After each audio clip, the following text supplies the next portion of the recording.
అసత్యాలను మాట్లాడేటటువంటి ప్రయత్నం చేశారు. లేనిపోని గొప్పలు చెప్పుకునేటటువంటి తాపత్రయం కూడా పడ్డారు. దానిలో ప్రధానంగా అందరికీ తెలిసినటువంటి అంశం, కొద్దిగా పరిశీలిస్తే విఘ్నులైనటువంటి రాష్ట్ర ప్రజలకు పూర్తిగా అర్థమవుతుంది.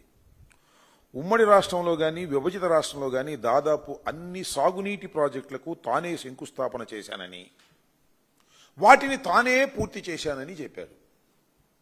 ఇంతకన్నా పచ్చి అసత్యం మరొకటి లేదు. దేనికి ఆయన శంకుస్థాపన చేయలేదు, దేన్ని ఆయన ప్రారంభించడం లేదు. కానీ ఆయన అకౌంట్లో వేసుకునేటటువంటి ప్రయత్నం ఆయన చేశారు. ఒకటి, దాని గురించి వివరంగా మళ్ళా చెప్తాను. దేశంలో నదుల అనుసంధానంపై వాజ్పేయి ప్రధానిగా ఉన్నప్పుడు తాను ప్రస్తావనే ఒక కమిటీ వేశారని, దాని స్ఫూర్తితోనే నదుల అనుసంధాన ప్రక్రియ మొదలైందని చంద్రబాబు నాయుడు గారు చెప్పారు. ఎందుకంటే వాజ్పేయి గారు ఇప్పుడు బ్రతికేరు కదా, అడగడానికి అవకాశం లేదు, చెప్పడానికి అవకాశం లేదు. కాబట్టి ఒక పచ్చి అసత్యాన్ని వాజ్పేయి గారి పేరు మీద ప్రచారం చేసుకునేటటువంటి కార్యక్రమం చేశారు. నేను ఈ సందర్భంగా గుర్తు చేస్తున్నా, చంద్రబాబు నాయుడు గారికి కూడా గుర్తు చేస్తున్నా, 1996 లోక్సభ ఎన్నికలకు, 1999 సార్వత్రిక ఎన్నికలకు ముందు ఆ పబ్బం గడుపుకోవాలనేటువంటి ఉద్దేశంతో అనేకమైన సాగునీటి ప్రాజెక్టులకు ఆయన పునాదులు వేశాడు. కేవలం ఎన్నికలకు ముందు పునాదులు వేయటం, ఎన్నికల తర్వాత దాన్ని మర్చిపోవటం. దీన్ని మీకు గుర్తుందో లేదో, దీనికి నిరసనగా రాజశేఖర రెడ్డి గారు 1999 నుంచి 2004 వరకు ప్రధాన ప్రతిపక్ష నాయకుడిగా ఉన్నటువంటి రాజశేఖర రెడ్డి గారు ఈయన ఎక్కడైతే శంకుస్థాపన చేశారో ఆ శంకుస్థాపన దగ్గరికి వెళ్లి వాటిని సందర్శించి అక్కడ మొక్కలు నాటే ప్రయత్నం చేశాడు. అయ్యా చంద్రబాబు నాయుడు గారు, మీరు శంకుస్థాపనలు చేయటం తప్ప తట్టెడు మట్టి కూడా వేయలేదు, ₹1 కూడా ఖర్చు పెట్టలేదు.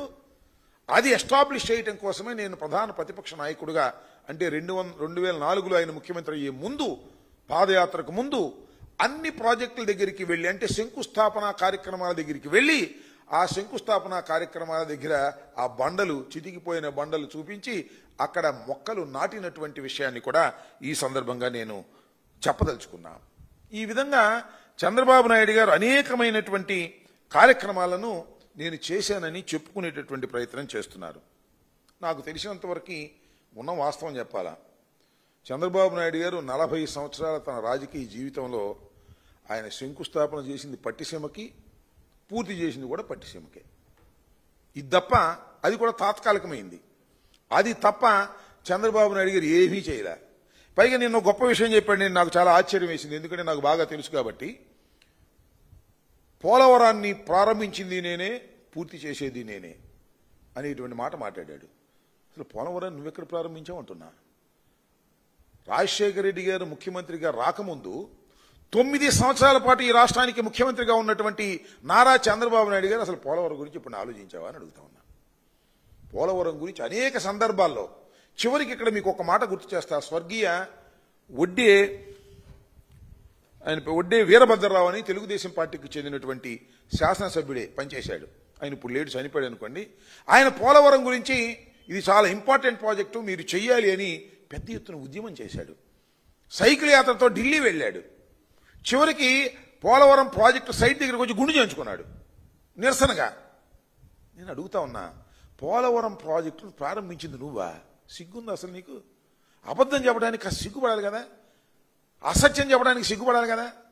డాక్టర్ వైఎస్ రాజశేఖర రెడ్డి గారు ప్రారంభించినటువంటి పోలవరం ప్రాజెక్టుని నేనే చేశాను అని చెప్పుకోవడానికి సిగ్గు కూడా లేకోకుండా చంద్రబాబు నాయుడు గారు చెప్పేసుకునేటువంటి కార్యక్రమం చేయటం చాలా బాధాకరమైనటువంటి అంశంగా నేను భావిస్తా ఉన్నా. ఇవాళ చంద్రబాబు నాయుడు గారు పోలవరం ప్రాజెక్టు నేనే ప్రారంభించాను, నేనే పూర్తి చేస్తాను, పూర్తి చేయటం లేదో చూద్దాం, 2027కు పూర్తి చేస్తాననేటువంటి మాట మీరు చెబుతున్నారు. నేను ఒక మాట అడుగుతున్నా, అయ్యా చంద్రబాబు నాయుడు గారు, ప్రతి సోమవారం పోలవరం అని మీరు వెళ్ళారుగా, 2017 నుంచి 19 వరకు వెళ్ళి అన్ని పర్యవేక్షించారుగా. మరి ఇప్పుడు 5 సంవత్సరాల టైం ఉంది, మరి ప్రతి సోమవారం వెళ్ళట్లేదే, ఒకసారి వెళ్ళి వచ్చేసారే, ఎందుకని? దాని కారణం ఏంటి చెప్పండి, నాకు అర్థం కాలేదు. అంటే అప్పుడు కమిషన్లు దండుకోవడానికి, లెక్కలు చూసుకోవడానికి వెళ్ళారు. ఇప్పుడేమో కమిషన్ దండుకోవడానికి, లెక్కలు చూసుకోవడానికి వెళ్ళకోకుండా ఇవాళ కూర్చుంటున్నారంటే దీని అర్థం ఏమిటి అని అడుగుతా ఉన్నా. పోలవరాన్ని నేను పోలవరం అనేది చాలా ఇంపార్టెంట్ ప్రాజెక్ట్ కాబట్టి నేను ఒక విషయాన్ని నేను చెప్పదలుచుకున్నా. పోలవరం అనేది ఎక్స్ట్రాడినరీ డిలే అవుతుంది. చాలా దురదృష్టం ఇది. ఈ డిలేకి ఎవరు కారణం? జగన్మోహన్ రెడ్డి గారి కారణం అనేటువంటి మాట మీరు మాట్లాడుతున్నారు. పోలవరానికి ఇంత డిలే కావడానికి కారణం చంద్రబాబు నాయుడు గారు చేసినటువంటి అసమర్థ పరిపాలన. ప్రోటోకాల్ లేకోకుండా చంద్రబాబు నాయుడు గారు ఈ పోలవరం ప్రాజెక్టు నిర్మాణాన్ని చేపట్టాడు. దాని ప్రకారం చేయటం వల్ల పోలవరం ప్రాజెక్టు పూర్తిగా సర్వనాశనం అయిపోయింది. ఇవాళ డిలే అవుతున్నటువంటి మాట వాస్తవాన్ని కూడా ఈ సందర్భంగా నేను మనవి చేస్తున్నా. అంతేకాదు, చంద్రబాబు నాయుడు గారు నేను అసెంబ్లీ చెప్తాడు, పోలవరం ప్రాజెక్టునంట తానే స్పిల్వే పూర్తి చేశాడంట. ఒకసారి మీకు ఆ విషయాలన్నీ కూడా చూపిస్తా. పోలవరం ప్రాజెక్టు ఏ దశలో చంద్రబాబు నాయుడు గారు వదిలి వెళ్ళాడో, మేము ఏ దశకు దాన్ని తీసుకొచ్చామో మీకు వివరంగా చెప్పేటటువంటి ప్రయత్నం చేస్తాను. దానికి సంబంధించినటువంటి అంశాలను కూడా కొన్నిటిని ఇక్కడ మేము ప్రదర్శన చేస్తాను. చూడండి, ఇవి తీసేయి. అంతకుముందు మన ఇది చూడండి. ఇది స్పిల్వేకి శంకుస్థాపన చేశాడు. విన్నారుగా మీరు? పోలవరానికి కాదు, పోలవరంలో స్పిల్వే నిర్మాణానికి శంకుస్థాపన చేసి కొబ్బరికాయ కొట్టాడు మహానుభావుడు. ఏందండి నాకు అర్థం కాదా? గోడకి ఒక ఇల్లు కట్టుకుంటే దర్వాజాకు ఒక శంకుస్థాపన, గోడకు ఒక శంకుస్థాపన, వంటింటికి ఒక శంకుస్థాపన చేస్తారా? స్పిల్వేకి శంకుస్థాపన చేశాడు. నెక్స్ట్, ఇదేంటిది? Coffer dam. ఇప్పుడు కొట్టుకుపోయిందే కాఫర్ డ్యాము. ఆ కాఫర్ డ్యాముకు శంకుస్థాపన చేశాడు. పెద్ద రాయి వేశాడు కాఫర్ డ్యాముకు శంకుస్థాపన చేసి. చూడండి ఎంత డ్రామాలు ఆడుతూ ఉంటాడు ఆయన. కాఫర్ డ్యామ్ కొట్టుకుపోయింది కాదు, కాఫర్ డ్యామ్ పూర్తి కాకోకుండా వదిలేసి వెళ్లిన కాఫర్ డ్యాముకి శంకుస్థాపన చేశాడు. Next, diaphragm wall. ఏదైతే డయాఫ్రమ్ వాల్ కొట్టుకుపోయి ఇవాళ మళ్ళా 1000 కోట్లతో డయాఫ్రమ్ వాల్ నిర్మించవలసిన పరిస్థితి వస్తుందో ఆ డయాఫ్రమ్ వాల్కి శంకుస్థాపన చేశాడు. స్పిల్వే రేడియల్ గేట్లకి ప్రారంభోత్సవానికి వేసేటటువంటి శంకుస్థాపన, మళ్ళీ దీనికి ఒక శంకుస్థాపన. సరే, ఇది స్పిల్వే గేట్లు వాక్ అనుకో, వాళ్ళ కుటుంబ సమేతంగా ఆయన సతీమణి, ఆయన మనవడు. నెక్స్ట్ స్పిల్వే వాక్ చేశారనుకోండి, ఒక విహారయాత్ర. సరే, అది వేరే విషయం, దాని గురించి నేను పట్టించుకోదలుచుకోలేదు అనుకోండి. ఇకపోతే స్పిల్వే గేట్స్ చూడండి. ఇది స్పిల్వే గేట్ పెట్టాడు. ఆ స్పిల్వే కంప్లీట్ అయిందా? అటొక దిమ్మ ఇటొక దిమ్మ పెట్టి మధ్యన గేటు పెట్టాడు. గేటు పెట్టిన తర్వాత ఒక్కసారి ఇక్కడ మీకు వీలైతే ఆ భజన కార్యక్రమం తీసుకురా ఒకసారి. అది వీలవుద్దా? ఈ గేటు పెట్టి గేటు దగ్గర ఈ గేటు మీరు వినాలి. చాలాసార్లు విన్నాం, అసెంబ్లీలో కూడా జగన్మోహన్ రెడ్డి గారు చెప్పారు. గేటు పెట్టిన రోజున భజన కార్యక్రమం చూడండి. పోయి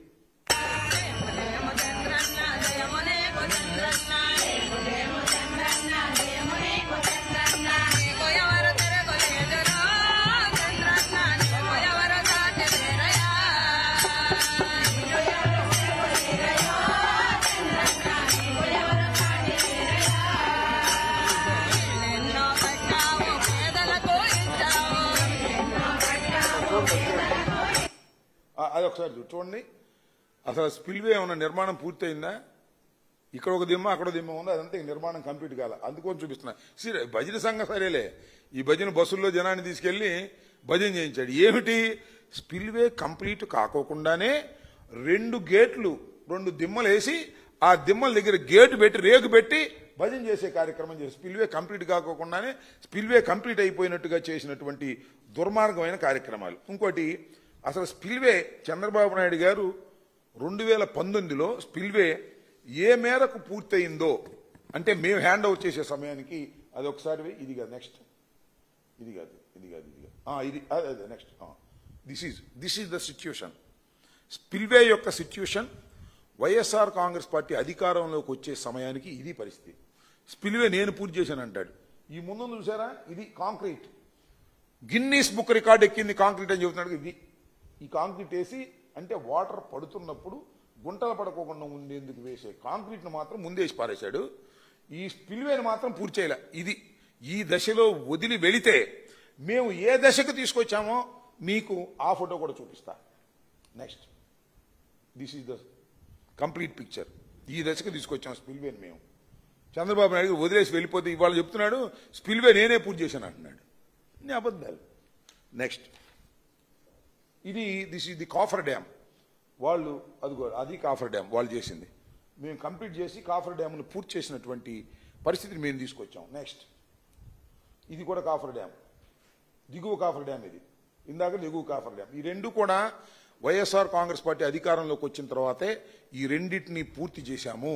నెక్స్ట్ ఈ గ్యాప్, ఇది వరద. చంద్రబాబు నాయుడు గారి కాలంలో ఇక్కడో గ్యాప్ వదిలిపెట్టారు, అక్కడో గ్యాప్ వదిలిపెట్టారు, అక్కడో గ్యాప్ వదిలిపెట్టారు, అక్కడో గ్యాప్ వదిలిపెట్టారు. ఈ మధ్యలో ఉందే, ఈ మధ్యలో డయాఫ్రమ్ వాల్ వేశారు. ఈ గ్యాప్ నుంచి నీరు వెళ్ళి ఉధృతంగా కొట్టేసింది, పెద్ద పెద్ద గుంటలు పడ్డాయి, చివరికి డయాఫ్రమ్ వాల్ కొట్టుకుపోయింది. డయాఫ్రమ్ వాల్ కొట్టుకుపోవడానికి ప్రధానమైన కారణం జగన్మోహన్ రెడ్డి గారి పరిపాలన అంటాడు. కాంట్రాక్టర్లను మార్చడం అంటాడు. కాంట్రాక్టర్లు మార్చింది ఎవరు? నువ్వు మార్చలే. టాల్స్టాయ్ మొట్టమొదటి ఉంది, తర్వాత ఎవరు వచ్చారు? వాళ్ళు పోయి నవయ్య గారిని తీసుకురావాలని నామినేషన్ మీద తీసుకొచ్చావు నువ్వు చేస్తేనేమో అది చాలా గొప్పది, మేం చేస్తేనేమో తప్పు, దానివల్లే ప్రాజెక్ట్ నాశనం అయిపోయింది అనేటువంటి మాట మాట్లాడుతూ ఉన్నారు. నెక్స్ట్